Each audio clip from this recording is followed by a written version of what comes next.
Wasalli salam ala sayyidina insyaallah manfaat dan mencari bagiku.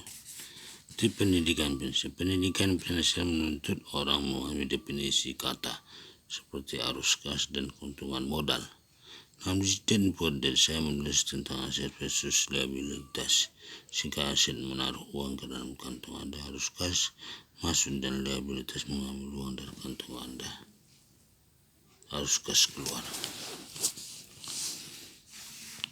Bagi kebanyakan orang, bahkan meski rumah mereka tidak menanggung utang, kas mengalir keluar melalui pajak, perbankan dan asuransi properti.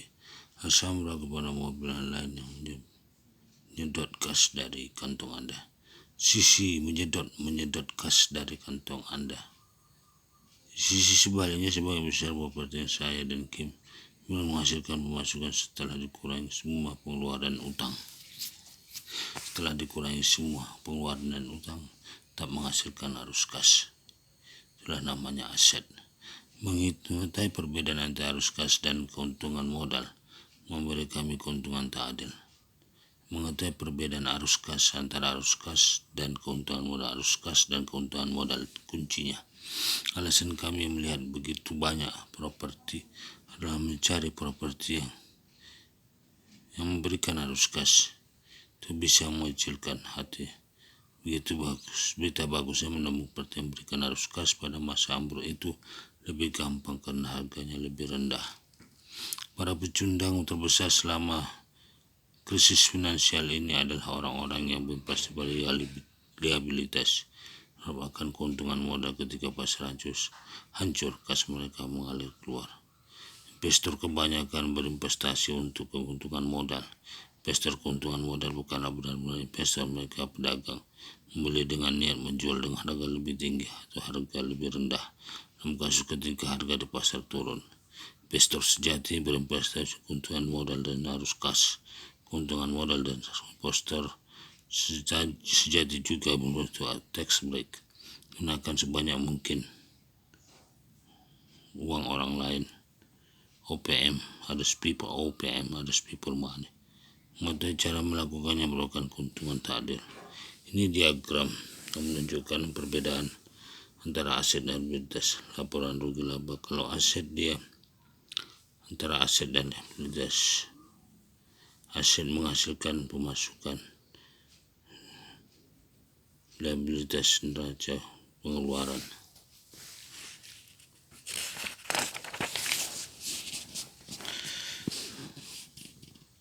Arus kas bukan hanya sasaran di properti. Ketika berinvestasi di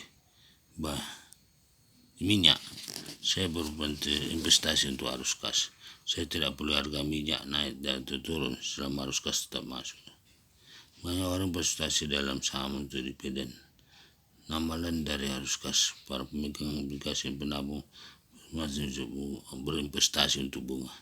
Nama lain dari arus kas. Dari buku dan penemuan saya menerima royalti bentuk lain arus kas. Berbagai kata berbeda, dividen, bunga, royalti, tapi semua berarti sama, arus kas. Bunga, dividen, royalti.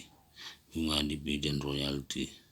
Sayangnya setelah kejatuhan terakhir itu, dividen dan bunga dan obligasi serta rekening tabungan turun. Hal ini melukai banyak pensiunan yang mengandalkan arus kas tersebut. Sebagai bocah, saya mendapat pelajaran tak ternilai itu dari bermain monopoli pelajaran arus kas. Lihat lagi dengan diagram sebelum, masing-masing rumah hijau harus memasukkan uang ke kantong saya.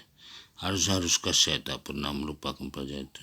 Dan itulah sebabnya saya serta Kim tidak merugi selama kejatuhan finansial 97 ataupun 2007. Sekali lagi, alasan jutaan orang menghilangkan uang triliunan dolar adalah mereka berinvestasi untuk keuntungan modal. Tabel 2. Orang yang berinvestasi untuk keuntungan modal itu berjudi, selalu khawatir akan naik turunnya pasar. Itulah sebabnya begitu banyak investor percaya berinvestasi itu berisiko.